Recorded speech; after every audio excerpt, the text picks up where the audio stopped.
Hello and welcome to Better English Step by Step. I am Sarah, and I am so happy to have you here with us today for another deep dive into fluent natural English. Today, we are going to do something a little different. We are going to tell a story, but not just any story. We are going to tell the story of your day. That is right, Sarah. Hello, everyone. I am Mark. And today, we are focusing on the language of work, productivity, and routine. You know, many of our listeners are very good at planning.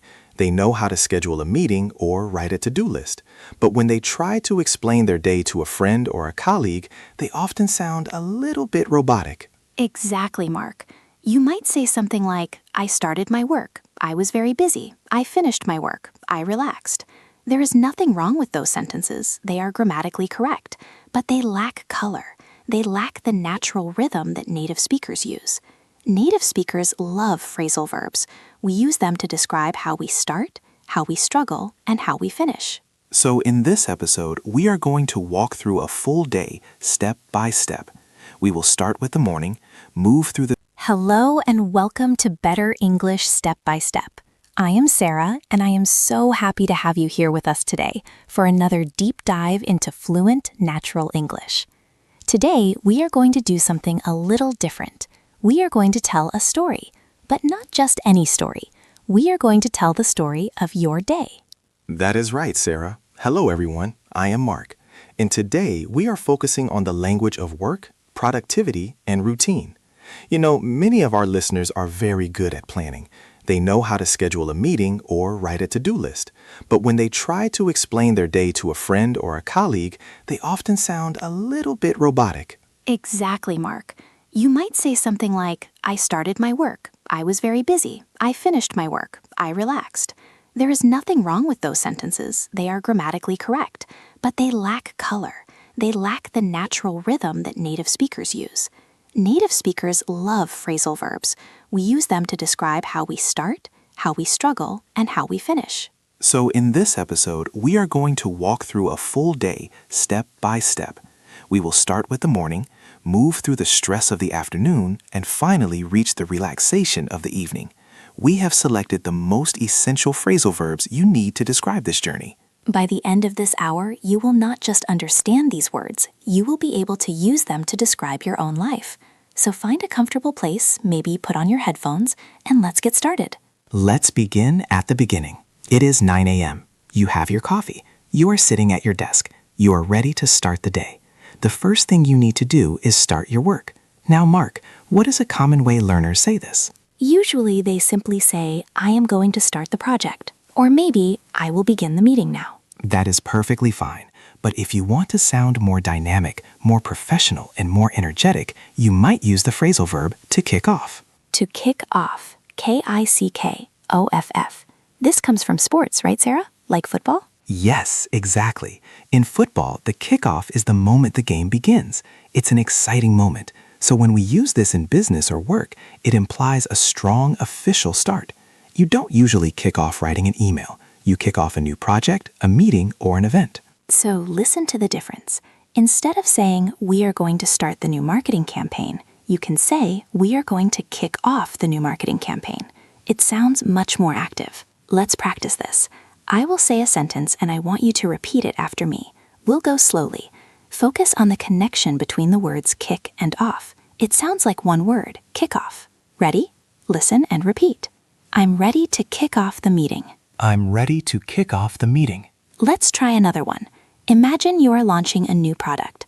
We kicked off the project yesterday. We kicked off the project yesterday. Great. Now notice we can also use this as a noun. We can talk about the kick-off meeting. This is the very first meeting of a project. Mark, give us an example of a kick-off meeting. Sure. You might say, I can't have lunch today, Sarah. I have a kickoff meeting for the new software launch. That is a very useful phrase. So you have kicked off your day. You are in the office. The meeting is over. Now you need to look at your specific tasks. You need to start working hard on a specific document or report. You aren't just starting it. You are entering it with focus. For this, we use the phrase to dive in. To dive in, D-I-V-E, in, like diving into a swimming pool. Exactly. Imagine a swimming pool. You are standing on the edge. You don't just walk in slowly. You jump, you submerge yourself completely. When we use dive in or dive into with work, it means you are starting a task with energy and enthusiasm. You are not hesitating. So if I have a big pile of paperwork and I just want to get started immediately, I can say, I'm just going to dive in. Yes, it shows you are eager. It's the opposite of procrastinating. Let's practice the pronunciation. The V in dive connects to the I in in. Dive in, dive in. Listen and repeat after me. I have a lot to do, so let's dive in. I have a lot to do, so let's dive in. Let's use dive into with a specific object. I need to dive into this report. I need to dive into this report. Very good. Now, sometimes the work isn't exciting. Sometimes it is difficult or boring or just hard work. You don't want to dive in enthusiastically. You just need to focus and work hard because you have a deadline. For this, we have a great phrase, to knuckle down. To knuckle down. This is an interesting one. K-N-U-C-K-L-E. Knuckle. These are the joints in your fingers. That's right. The image here is of someone gripping their desk or their pen very tightly, getting ready to work hard. To knuckle down means to start working seriously. It implies that maybe before this moment you were relaxing. Maybe you were chatting with colleagues. But now it's time to knuckle down. I use this all the time. If I've been checking my phone for 20 minutes, I tell myself, okay, Mark, put the phone away. It's time to knuckle down. It is a phrase of discipline. Let's practice it. Notice the pronunciation. The K at the start of knuckle is silent. It is just knuckle. And the LE sound flows into down, knuckle down. Listen and repeat. Stop talking and knuckle down. Stop talking and knuckle down. Let's try a past tense sentence. I really knuckled down yesterday afternoon.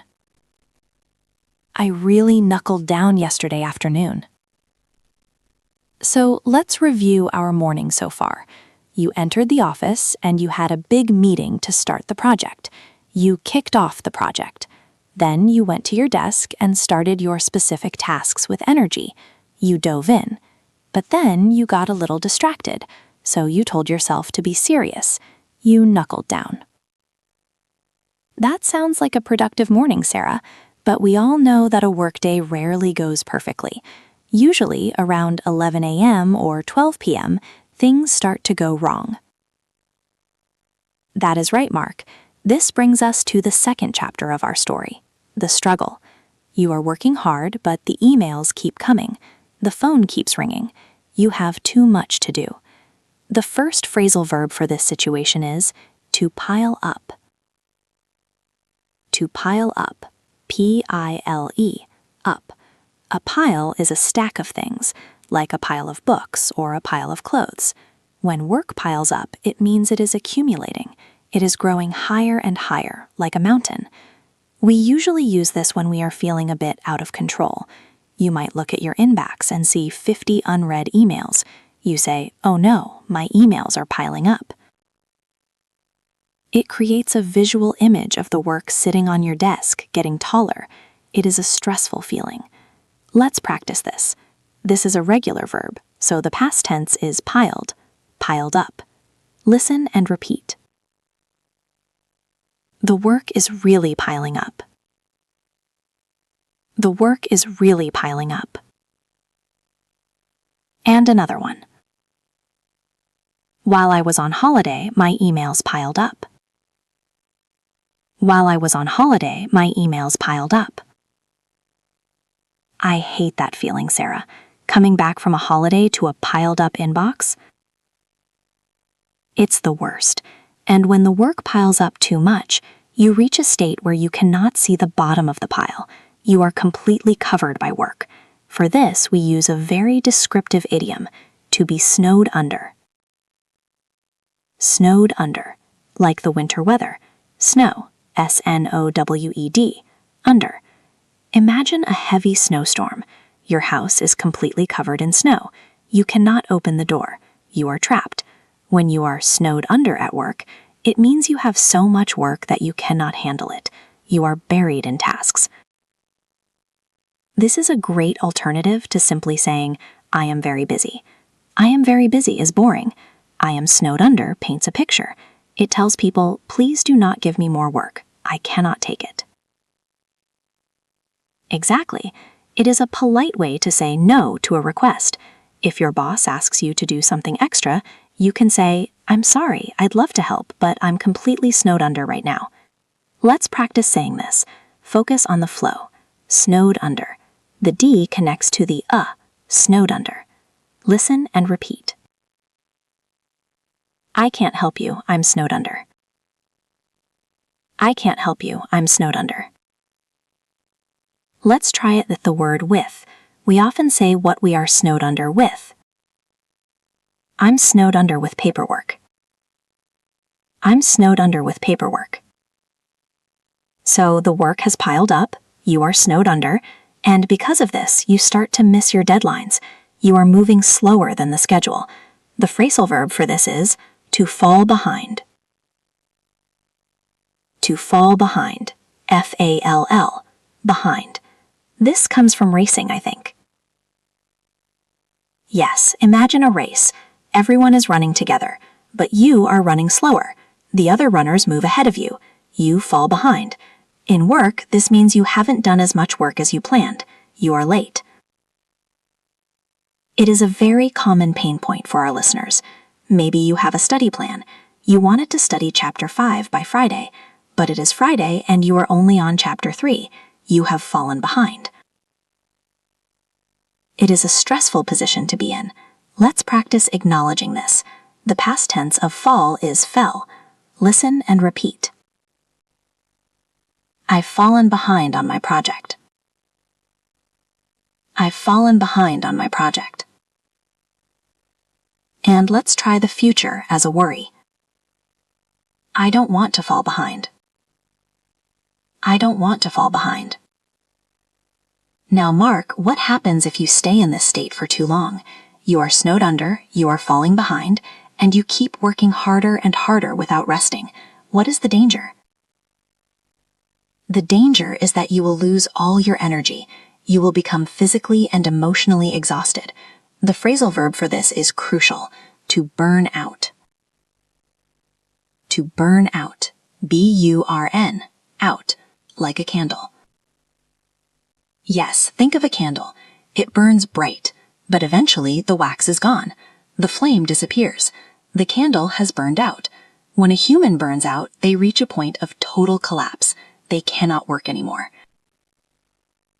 We hear this a lot in modern business. We talk about employee burnout. It's important to know this verb so you can protect yourself. You can say, I need a break, or I am going to burn out. It's a serious phrase. Let's practice it carefully.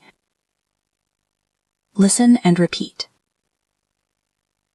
If I work this weekend, I will burn out. If I work this weekend, I will burn out. And the noun form. I am suffering from burnout. I am suffering from burnout. Okay, let's take a deep breath. Our story has become quite stressful. Let's review where we are. It is 2 p.m. The work has piled up on your desk. You feel snowed under. You realize you have fallen behind schedule, and you are worried that you might burn out. This is a difficult moment in the day. But do not worry. This is Better English Step by Step. We focus on solutions. Now we move to the third chapter of our story, the solution, the recovery. You are in a mess, but you are going to fix it. How do we fix a mess, Mark? First, we need to organize the chaos. We need to look at all the problems and resolve them one by one. The phrasal verb is to sort out. To sort out. S-O-R-T. Out. Sort means to categorize or organize, but sort out usually means to fix a problem or a confusing situation. If you have a problem with your computer, you need to sort it out. If there is a misunderstanding between two colleagues, you need to sort it out. It gives a feeling of capability. You are taking control. So you look at your piled-up inbox and you say, okay, I am going to sort this out. Let's practice. Notice the T in sort connects to the out. Sort out. Sort out. Listen and repeat. I need to sort out this mess. I need to sort out this mess. Let's try it with a specific problem. Can you help me sort out this technical issue? Can you help me sort out this technical issue? Excellent. So you have sorted out the confusion. You know what you need to do. Now you need to recover the time you lost. Remember, you fell behind. Now you need to do the opposite. You need to go faster to reach the position you should be in. The verb is to catch up. To catch up. C-A-T-C-H. Up. This is the direct opposite of fall behind. If you are running the race and you are last, you run faster until you are next to the other runners again. You catch up. We use this constantly. I was sick yesterday, so today I need to catch up. Or I have to work late to catch up on my reports. Notice the preposition. We say catch up on something. Catch up on work, catch up on sleep. Let's practice this essential verb. Listen and repeat. I have a lot of work to catch up on. I have a lot of work to catch up on. Let's try the past tense, caught. I finally caught up with the team. I finally caught up with the team. Okay, Sarah, so we are organizing the mess, sorting it out, we are moving faster, catching up, but there is one more thing we need to do to ensure we finish the day successfully. We need to make a plan and not change it. We need discipline. The phrase for this is to stick to. To stick to. S-T-I-C-K. To. Like glue. If something is sticky, it stays attached. When you stick to a plan or stick to a schedule, it means you do not deviate. You do not get distracted. If you decide, I will write this report for 1 hour, and then your phone rings, you ignore the phone. You stick to the plan. This is very hard to do, but very important to say. It shows you are reliable. Let's practice. I need to stick to my schedule. I need to stick to my schedule. And another one. Let's stick to the agenda. Let's stick to the agenda. Okay, the afternoon is progressing. You sorted out the problems. You caught up on the work you missed. You stuck to your plan. Now the clock is moving towards 5 p.m. or 6 p.m. The energy of the day is changing. We are entering the final chapter of our story, the evening. This is the time to finish. But again, simply saying finish is a little boring. If you have been working on something all day and you are bringing it to a conclusion, we use the verb to wrap up. To wrap up. W-R-A-P. Up. The W is silent. Wrap up. This comes from wrapping a gift, right? Yes. Imagine you have bought a present. You put it in a box, you put paper around it, you put a ribbon on it. You are finishing the process. When we wrap up a meeting or a project, we are doing those final little things to complete it nicely. You will hear this in meetings all the time. A manager looks at the clock and says, "Okay, everyone, let's wrap up." It means let's summarize and finish. It is a very satisfying phrase. It feels like you have achieved something. Let's practice. The P connects to the up. Wrap up. Listen and repeat. Let's wrap up the meeting. Let's wrap up the meeting. And for your own work, I just need to wrap up this report. I just need to wrap up this report. So, the work is wrapped up. You have left the office or you have closed your laptop. Now your body and mind are still racing. You are still thinking about emails. You need to transition from work mode to relax mode. You need to wind down. To wind down. W-I-N-D. Down. Now, be careful with the pronunciation. It is not wind like the weather. It is wind like to wind a clock. Long I. Wind. Thank you for that correction, Mark. Yes, think of an old mechanical toy. You wind it up tightly to make it go fast. When the energy leaves the toy, it winds down. It gets slower and slower until it stops. Humans are the same. We cannot go from 100 miles per hour to sleeping instantly. We need a process. Maybe you read a book. Maybe you take a bath. Maybe you listen to a podcast like this one. This is how you wind down. It is a gentle verb. It feels calm. Let's practice. I usually read to wind down. I usually read to wind down. And another one. It takes me a long time to wind down after work. It takes me a long time to wind down after work. Finally, we have one last verb for the very end of the day. You have wound down, you are ready to sleep, or maybe you just want to stop thinking about your job completely. You want to disconnect your brain. You want to switch off. To switch off, just like a light switch. Click, the light goes out. When we use switch off for a person, it means we stop paying attention, we stop worrying, we stop thinking. It is slightly different from wind down. Winding down is a process. Switching off is a decision to stop functioning as a worker. You might say, on weekends, I completely switch off. This means you do not check emails. You do not think about your boss. You are off. It is very healthy to switch off. Let's practice. It's hard for me to switch off. It's hard for me to switch off. I turn off my phone so I can switch off. I turn off my phone so I can switch off. Wow, what a day we have had. We have traveled from the very first cup of coffee to the final moment of sleep. We have used 14 amazing phrasal verbs. Let's just take a moment to review this story in one piece. I want you to just listen. Don't repeat. Just listen to how these words flow together in a natural narrative. Imagine yourself living this day. Here is the story. This morning, I arrived at the office early. I had a big day ahead, so I wanted to kick off my new project immediately. I sat down and dove into the research. I really knuckled down for 2 hours. But by lunch, things started to get difficult. Emails began to pile up. I felt completely snowed under. I realized I was falling behind on my schedule. I was worried I might burn out if I didn't take a break. So I took a breath. I decided to sort out the most important tasks first. I worked hard to catch up on the missed work. I forced myself to stick to my plan.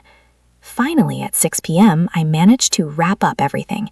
I went home, cooked dinner, and watched some TV to wind down. Finally, I put my phone away and switched off for the night. It sounds so much better when you use the phrasal verbs, doesn't it? It sounds like a story, not a report. It really does. Now, I have a challenge for you. You have listened to this lesson, you have repeated the phrases, but if you do not use them, you will lose them. Tomorrow or even today, I want you to narrate your life. As you are sitting at your desk, whisper to yourself, "Okay, time to knuckle down." When you finish a task, say out loud, "Okay, I'm wrapping this up." If you can connect the English words to your physical actions, they will stick in your memory forever. And if you enjoyed this calm, step-by-step way of learning, please make sure you are subscribed to the channel. We create these lessons to give you the time and space you need to really master English without the stress. Click the subscribe button and maybe the little bell icon so you can join us for our next session. We have so much more to learn together. Thank you so much for spending this hour with us. You worked hard, you didn't fall behind, and now it is time for you to wind down. We will see you in the next episode of Better English Step by Step. Goodbye, everyone. Goodbye. And I am Mark. We are so glad you have decided to join us today. If you are new here, welcome. This podcast is designed to be different. We don't rush, we don't give you quick tips and then disappear. We stay with you. We walk through the language slowly, step by step, so that by the end of the episode, you don't just know about the English, you actually own the English. That is right. Today we have a very practical, very useful topic.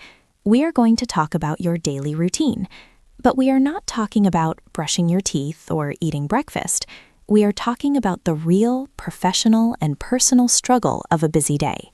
We are talking about productivity. We are going to tell the story of a single day, from the moment you wake up and feel energetic to the moment you close your eyes at night. And to tell this story, we are going to teach you the most important tool for natural English, phrasal verbs.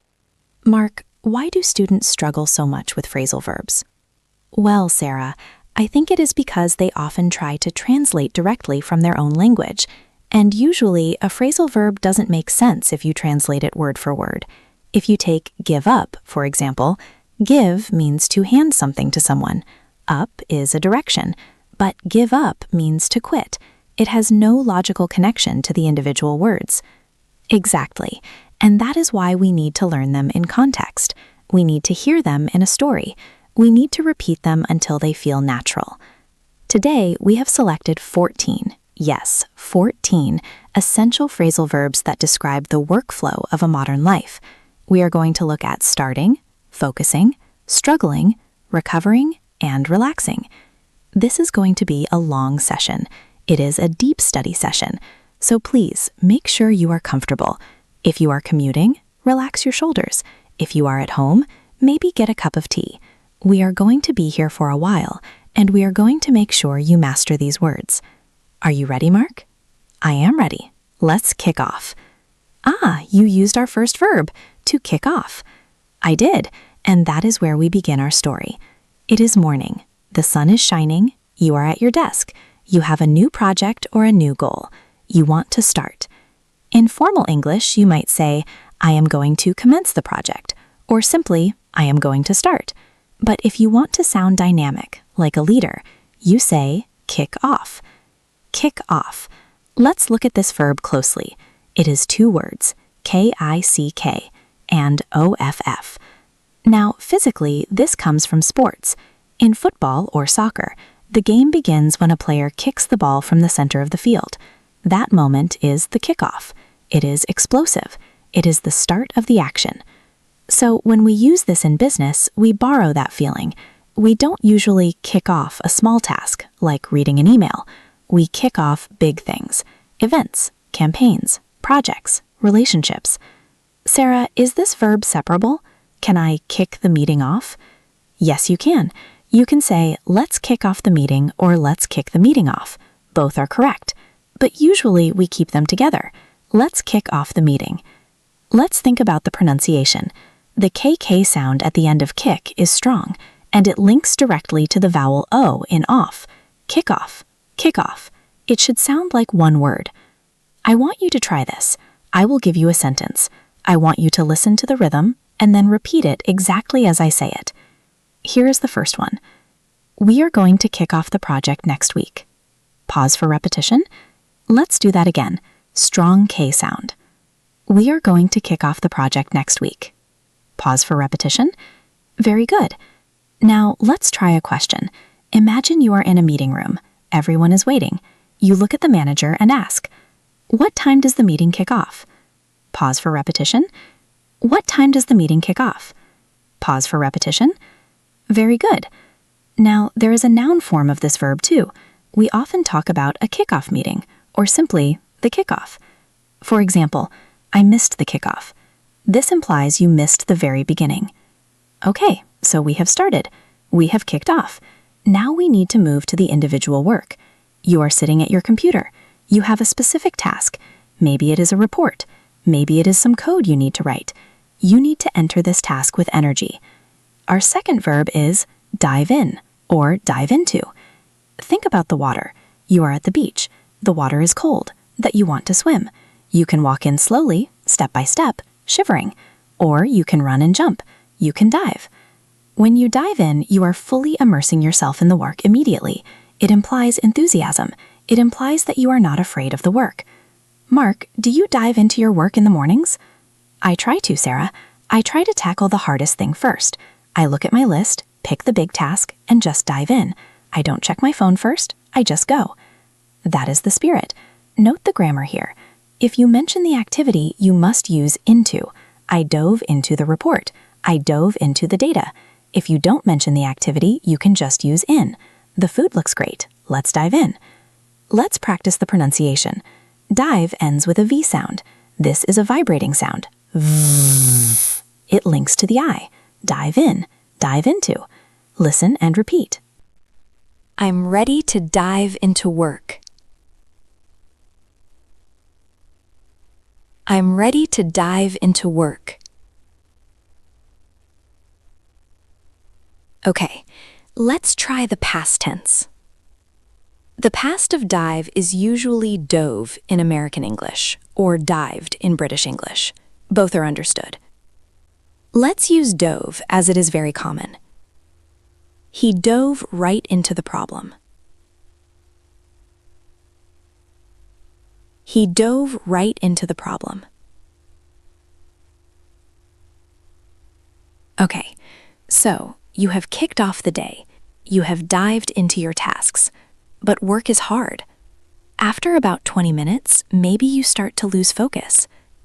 Maybe you start looking out the window. Maybe you want to chat with your colleague. You need to tell yourself to focus. You need to get serious. The verb for this is knuckle down. This is one of my favorites. Knuckle down. K-N-U-C-K-L-E, down. Your knuckles are the bony parts of your fingers. When you make a fist, you see your knuckles. The origin of this phrase comes from the old game of marbles. To play, you had to put your knuckles on the ground. You had to get in a low, serious position to take your shot. So, knuckling down means applying yourself seriously to a task. It implies that before this moment you were not serious, but now you are. It is a verb of discipline. Parents often say this to children. Exams are coming. You need to knuckle down. Yes, it means stop playing, start working. Let's practice. The K is silent. It is just knuckle. And again, we have a link. The less sound at the end of knuckle is a dark L. It flows into down. Knuckle down. Listen and repeat. It's time to stop talking and knuckle down. It's time to stop talking and knuckle down. Let's try a positive example. Imagine you worked really hard yesterday. I really knuckled down and finished the essay. I really knuckled down and finished the essay. So, we have our morning trio. Let's review them. 1. Kick off, to start something big and official. 2. Dive in, to start a task with energy. 3. Knuckle down, to focus and get serious. I want you to imagine this sequence. You walk into the office, you kick off the team meeting. Then you go to your desk and dive into your emails. You get a coffee, turn off your phone, and knuckle down for 2 hours. If you can do that, you are having a very productive morning. But life is not always perfect, and this brings us to part 2 of our day, the struggle. It is now 11:30 a.m. You were working hard, but new things kept arriving. Your boss dropped a file on your desk, you got 50 new emails. The work is not disappearing. It is growing.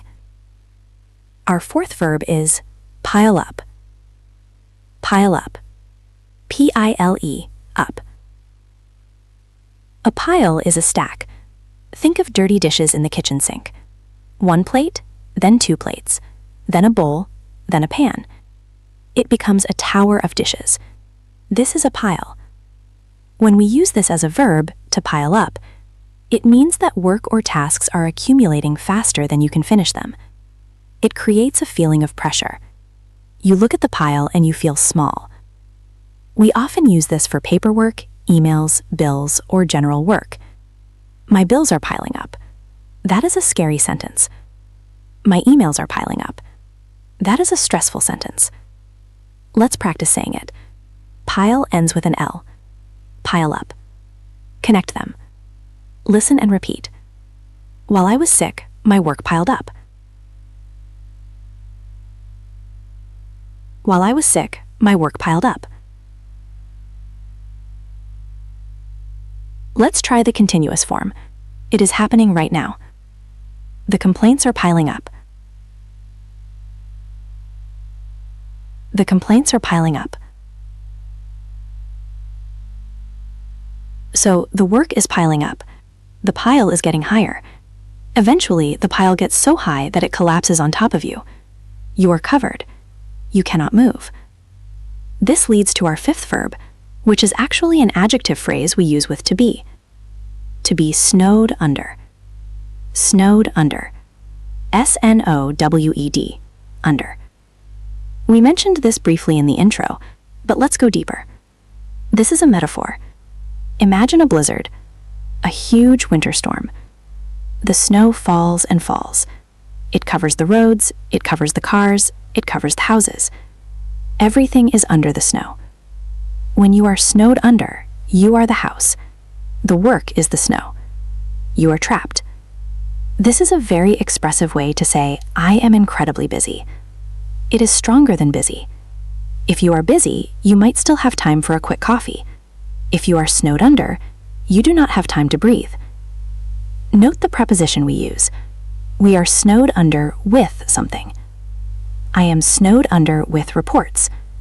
I am snowed under with emails. Let's practice. The D in snowed links to under. Snowed under. Snowed under. Listen and repeat. I'm sorry, I can't come. I'm snowed under.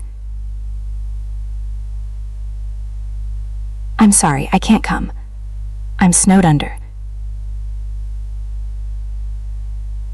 Let's add the detail. I'm totally snowed under with paperwork. I'm totally snowed under with paperwork. Okay, the situation is getting bad. Work is piling up. You are snowed under. And because you cannot move fast enough, you are not meeting your deadlines. You are late. Our sixth verb is fall behind. Fall behind. F-A-L-L, behind. This is about movement. Imagine you are walking with a group of friends. You stop to tie your shoe. Your friends keep walking. Now they are 50 meters in front of you.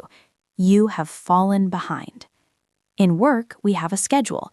We have a timeline. If today is Wednesday and you are supposed to be finished with part 3, but you are still on part 1, you have fallen behind. This creates a feeling of anxiety. You are chasing the schedule. We can fall behind on a project. We can fall behind with our payments. Mark, have you ever fallen behind on a podcast schedule? Oh, all the time. Sometimes I plan to record on Monday, but I don't record until Thursday. I fall behind. Then I have to work fast to fix it. Let's practice this. The past tense of fall is fell, F-E-L-L. Listen and repeat. I've fallen behind on my work. I've fallen behind on my work. Let's try a conditional sentence, a warning. If we don't hurry, we will fall behind. If we don't hurry, we will fall behind. Now we come to the most dangerous verb in our list, number 7. You have piled up work. You are snowed under. You have fallen behind. So what do? You work nights, you work weekends, you stop eating well, you stop sleeping, and eventually your body stops. This is burnout. Burnout. B-U-R-N, out. Mechanically, this applies to engines or light bulbs. If a machine runs too fast for too long, it gets hot, it overheats, and then it stops. It burns out. When people burn out, it is a state of physical, emotional, and mental exhaustion caused by prolonged stress. It is not just being tired. Being tired can be fixed with one night of sleep. Burnout takes weeks or months to recover from. You need to be very careful with this verb. You can use it as a verb, I am going to burn out, or as a noun, I had a burnout. It is a warning sign. If you hear a colleague say, I think I'm burning out, you should tell them to go home. Let's practice the pronunciation. Burnout. Connect the N to the out. Burnout. Listen and repeat. Take a break, or you will burn out. Take a break, or you will burn out. Let's use the past tense, burnt or burned. Both are okay.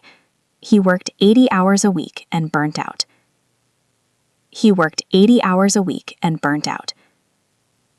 Let's take a deep breath. That was the heavy part of the lesson. We have described a very stressful situation. Let's review the struggle verbs. 1. Pile up, work accumulates. 2. Snowed under, you are buried in work. 3. Fall behind, you are late and losing the race. 4. Burnout, you collapse from stress. If you are listening to this and feeling stressed, don't worry, because now we turn the corner. It's 2 p.m., you have realized the problem, now you are going to solve it. Welcome to part 3, the solution. You are sitting at your desk looking at the mess. You need to organize it. You need to resolve the small problems so you can see clearly. Our 8th verb is sort out. Sort out. S-O-R-T, out. Sort simply means to organize into categories. Sorting laundry means putting whites here and colors there. But sort out is broader. It means to resolve a problem, to fix a messy situation, to bring order to chaos. If you have a problem with your bank, you call them to sort it out. If you have a misunderstanding with a friend, you talk to sort it out. If your desk is messy, you clean it to sort it out. It is a very empowering verb. It says, I am fixing this. Mark, do you have anything you need to sort out today? I need to sort out my travel arrangements for next month. It's a bit complicated, lots of trains to book. I need to sit down and sort it out. Perfect example. You are taking a complex mess and making it a clear plan. Pronunciation check. The R in sort is soft in British English, stronger in American, but the key is the T linking to out, sort tout. Listen and repeat. I need some time to sort out this problem.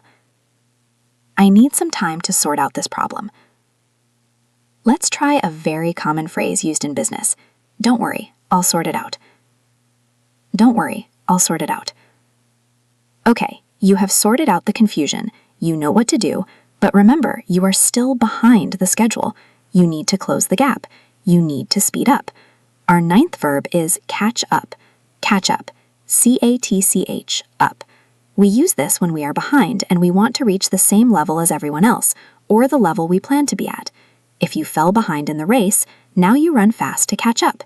You can catch up on work. You can catch up with a person, which implies walking faster to reach them, or just talking to get the latest news.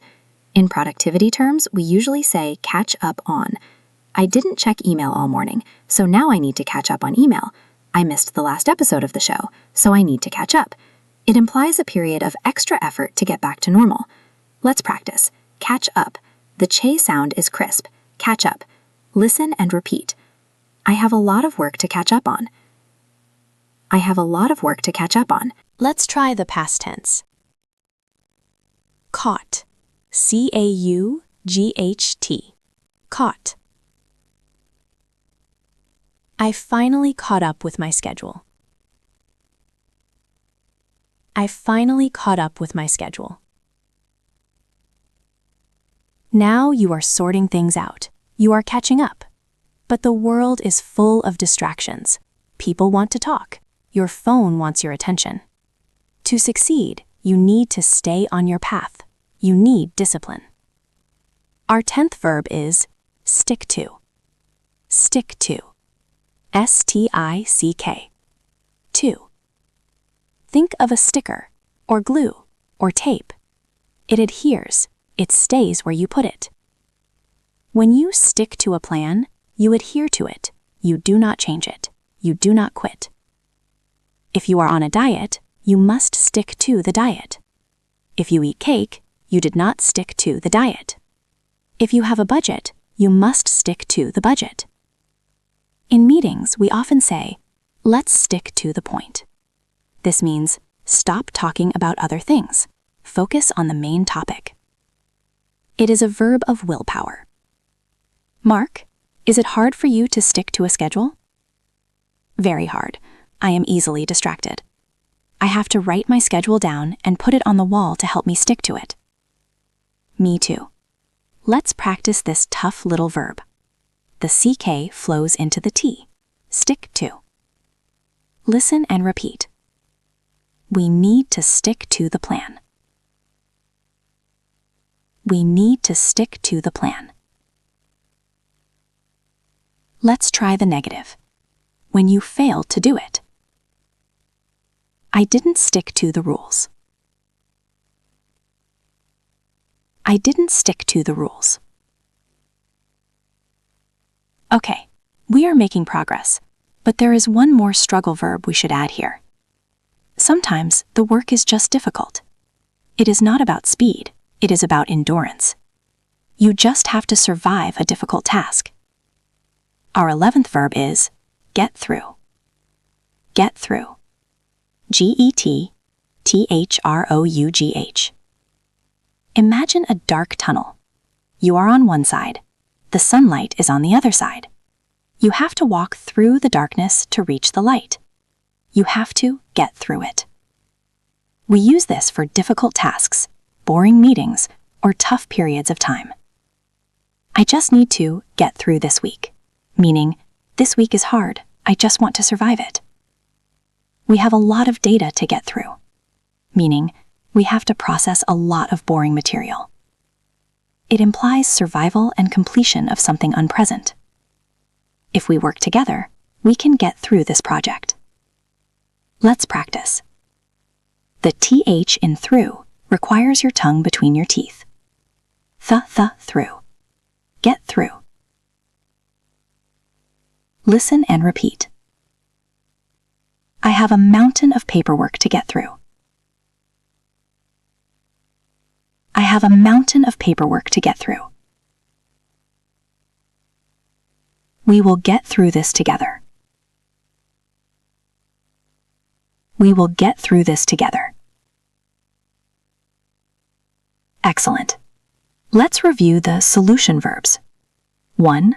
Sort out, organize the chaos. 2. Catch up, do the work you missed. 3. Stick to, follow the plan without distraction. 4.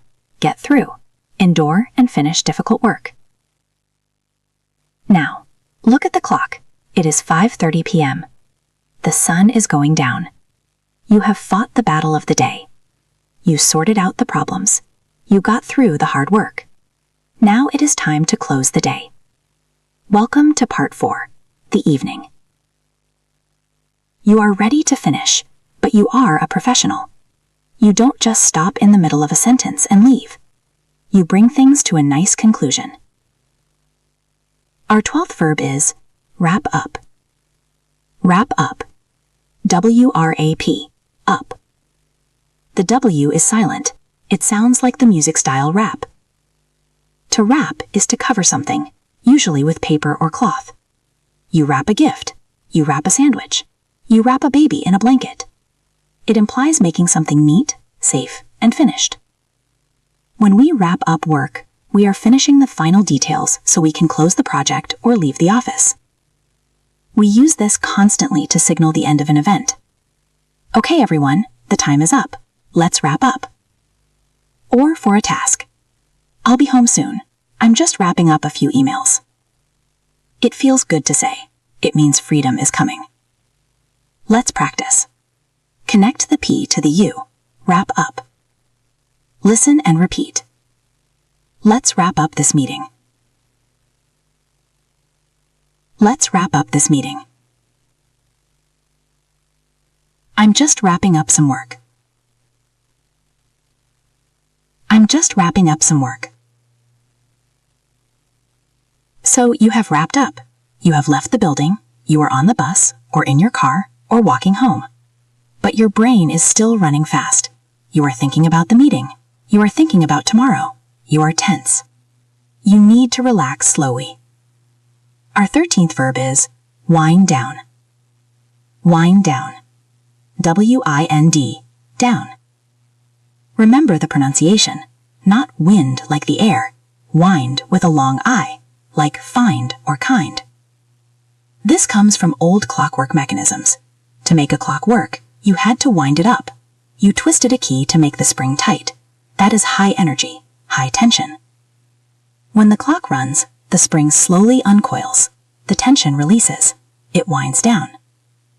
People need to wind down too. You cannot go from high-stress work to deep sleep in 1 second. You need a transition activity.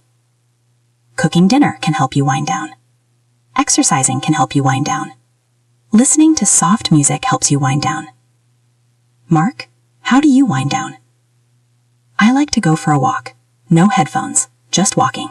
It helps my brain slow down. That is a perfect wind down routine. Let's practice. Wind down. Listen and repeat. I watch TV to wind down before bed. I watch TV to wind down before bed. It takes me an hour to wind down. It takes me an hour to wind down. And finally, we reach the end. You are wound down. You are calm. Now you want to stop thinking completely. You want to disconnect from the world. Our final verb, number 14, is switch off. Switch off. S-W-I-T-C-H. Off. This is mechanical. A light switch. A power button. Click. The machine stops. For a human, switching off means managing your attention. It means you stop checking your phone, you stop thinking about your to-do list. You are present in the moment, or you are asleep. Many people struggle with this. They are physically at home, but mentally at work. They cannot switch off. I leave my work phone in the kitchen so I can switch off. It is a conscious decision to disconnect. Let's practice. Switch off. The ch links to off. Switch off. Listen and repeat. I find it hard to switch off on Sundays. I find it hard to switch off on Sundays. Please switch off your phone. Please switch off your phone. We have done it. We have traveled through the entire day. 14 verbs, 14 steps from energy to rest. Let's list them one last time, very quickly, just to refresh your memory. 1. Kick off, the official start. 2. Dive in, the enthusiastic start. 3. Knuckle down, the serious focus. 4. Pile up, the accumulation of work. 5. Snowed under, being buried by work. 6. Fall behind, being late. 7. Burn out, total exhaustion. 8. Sort out, fixing the mess. 9. Catch up, recovering lost time. 10. Stick to, keeping discipline. 11. Get through, enduring the hard parts. 12. Wrap up, finishing the details. 13. Wind down, relaxing slowly. 14. Switch off, disconnecting completely. Now, as we promised at the start of the episode, we are going to tell the story one more time. This time, I don't want you to repeat. I don't want you to analyze the grammar. I just want you to close your eyes, if you are safe to do so, and visualize the day. See the actions. Feel the stress. Feel the relief. Let the English wash over you. Here is the story of your day. You arrived at work at 8:30 a.m., holding a fresh cup of coffee. You felt ready. You had a big launch, so you kicked off the morning with a team meeting. Everyone was excited. You went to your desk and immediately dove into the quarterly report. For 2 hours, the office was quiet, and you really knuckled down. You were productive. But then the chaos started. While you were at lunch, 3 urgent requests came in. The files started to pile up on your desk. By 2 p.m., you felt completely snowed under. You looked at the clock and realized you were falling behind schedule. Your head started to hurt. You worried that if you kept working at this pace, you would burn out. You stopped, you took a deep breath, you said, I can handle this. First, you took 10 minutes to sort out the priorities. You organized the pile. Then, you worked steadily to catch up on the most urgent emails. You turned off your notifications so you could stick to your plan. It was a boring afternoon, but you managed to get through it. At 6 p.m., the pile was gone. You sent the final email to wrap up the project. You put on your coat and walked out into the fresh air. On the train home, you listened to some jazz music to wind down. The stress melted away. When you got home, you put your phone in the drawer, switched off your work brain, and enjoyed a lovely dinner with your family. That is the power of phrasal verbs. They turn a robotic list of events into a human experience. We hope you feel more confident about describing your own day now. Here is our final challenge for you. This is your homework. Tomorrow, watch yourself. Be the narrator of your own movie. When you sit down to work, think, I am diving in. When you see a mess, think, I need to sort this out. When you close your computer, say out loud, I am wrapping up. If you do this for just one day, these words will become part of you. Thank you so much for spending this long study session with us. We know it requires patience to listen for this long, but this is how deep learning happens. You stuck to it. You didn't switch off. If you found this helpful, please remember to subscribe to Better English Step by Step. We have many more calm, deep dive lessons coming for you. And if you have a friend who is learning English, Randy, share this podcast with them. It might help them sort out their vocabulary too. Have a productive day or a relaxing evening, wherever you are. I'm Sarah. And I'm Mark. See you next time. Goodbye.